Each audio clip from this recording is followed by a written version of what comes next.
Hello दोस्तों, आपका स्वागत है हमारे इस DKS मोशन चैनल पर। आज मैं आपको सुनाने जा रहा हूँ एक छोटी सी कहानी जो अच्छे कर्म और बुरे कर्म के बारे में है। उम्मीद करता हूँ कि आपको ये कहानी अच्छी लगेगी। अच्छे लोगों के साथ हमेशा बुरा क्यों होता है? वहीं जो लोग बुरे कर्म करते हैं और अज्ञान की राह पर होते हैं वो खुशहाल दिखते हैं। श्री कृष्ण ने इसका जवाब गीता में दिया है। आपने महसूस किया होगा कि जो लोग अच्छे कर्म करते हैं वो परेशान रहते हैं, वहीं जो बुरे कर्म करते हैं वो खुशी से रह रहे होते हैं।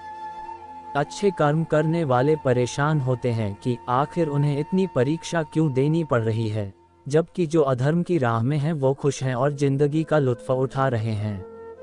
अगर आपके मन में भी ये सवाल आया है तो आज हम आपको इसका जवाब देंगे। ये जवाब वो है जो भगवत गीता में लिखा है और श्री कृष्ण ने अर्जुन को दिया था। भगवत गीता में वर्णित कथा के अनुसार जब भी अर्जुन के मन में कोई दुविधा होती थी तो वो श्री कृष्ण के पास पहुंच जाते थे। एक बार की बात है, अर्जुन भगवान श्री कृष्ण के समीप आकर कहा कि वो दुविधा में हैं और इसका जवाब वो श्री कृष्ण से चाहते हैं। श्री कृष्ण ने पूछा कि क्या सवाल है?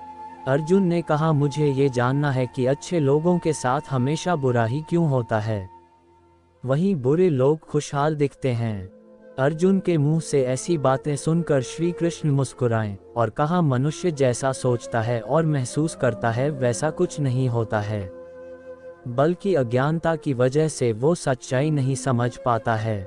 अर्जुन उनकी ये बात समझ नहीं पाए। इसके बाद श्री कृष्ण ने क्या कहा वो जानते हैं। श्री कृष्ण ने अर्जुन से कहा, पार्थ, मैं तुम्हें एक कथा सुनाता हूँ, उसे सुनकर तुम समझ जाओगे कि हर प्राणी को उसके कर्म के हिसाब से ही फल मिलता है। प्रकृति हर किसी को अपनी राह चुनने का मौका देती है। अब वो मनुष्य की इच्छा पर निर्भर करता है कि उसे धर्म की राह चुननी है या अधर्म की। कथा शुरू करते हुए श्री कृष्ण ने कहा, एक नगर में दो पुरुष रहा करते थे। एक पुरुष व्यापारी था जिसके जीवन में धर्म की बहुत महत्ता थी। वो पूजा पाठ में यकीन रखता था। वो हर रोज मंदिर जाता था और दान धर्म भी करता था और हर रोज भगवान की पूजा करता था। वहीं दूसरा पुरुष बिल्कुल विपरीत था। वो हर रोज मंदिर तो जाता था लेकिन पूजा करने नहीं बल्कि मंदिर के बाहर से जूते चप्पल चुराने। उसे दान और धर्म से कोई लेना देना नहीं था। समय बीतता गया और एक दिन बहुत जोर की बारिश हो रही थी। इस वजह से मंदिर में पुजारी के अलावा कोई नहीं था। ये बात जब दूसरे पुरुष को पता चली तो उसने कहा कि ये सही मौका है मंदिर का धन चुराने का। पंडित से नजर बचाकर उसने मंदिर का सारा धन चुरा लिया। उसी समय धर्म कर्म में विश्वास रखने वाला व्यक्ति भी मंदिर पहुंचा। दुर्भाग्य से मंदिर के पुजारी ने उसे ही चोर समझ लिया और चिल्लाने लगे। वहां लोग एकत्र हो गए और उसे बहुत मारा। किसी तरह वो बचते बचाते वहां से निकला तो दुर्भाग्य ने उसका साथ वहां भी नहीं छोड़ा। मंदिर के बाहर वो एक गाड़ी से टकरा गया और घायल हो गया। फिर वो व्यापारी लंगड़ाते हुए घर जाने लगा तो रास्ते में उसकी मुलाकात उस पुरुष से हुई जिसने मंदिर से धन चुराया था। उसने कहा, आज तो मेरी किस्मत चमक गई, एक साथ इतना सारा धन मिल गया। ये सब देखकर उसे बहुत बुरा लगा और उसने अपने घर से भगवान की सारी तस्वीरें निकाल दी। कुछ सालों बाद दोनों की पुरुषों की मृत्यु हो गई। मरने के बाद जब दोनों यमराज की सभा में पहुंचे और भले पुरुष ने दूसरे व्यक्ति को देखा तो उसे बहुत गुस्सा आया। उसने क्रोधित होकर यमराज से पूछ ही लिया, मैं तो हमेशा अच्छे कर्म करता था, दान में विश्वास रखता था, उसके बदले जीवन भर मुझे अपमान और दर्द ही मिला और इस व्यक्ति को नोटों से भरी पोटली। आखिर ऐसा भेदभाव क्यों? इस पर यमराज ने कहा, पुत्र, तुम गलत समझ रहे हो।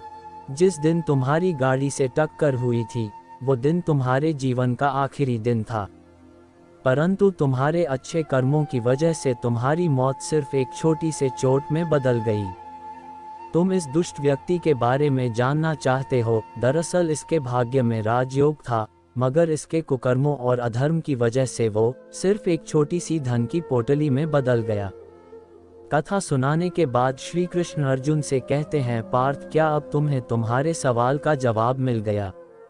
ऐसा सोचना कि भगवान तुम्हारे कर्मों को नज़रअंदाज कर रहे हैं, ये बिल्कुल भी सत्य नहीं है। भगवान हमें कब क्या किस रूप में दे रहा है मनुष्य को समझ में नहीं आता है। मगर आप अच्छे कर्म करते रहें तो भगवान की कृपा हमेशा बनी रहती है। इसलिए अपने अच्छे कर्मों को बदलना नहीं चाहिए, क्योंकि उसका फल हमें इसी जीवन में मिलता है। इसलिए मनुष्य का फर्ज है कि वो हमेशा अच्छे कर्म करते रहें, क्योंकि श्री कृष्ण ने गीता में भी बताया है कि किसी के द्वारा किया गया कर्म बेकार नहीं जाता है, चाहे वो अच्छा हो या बुरा।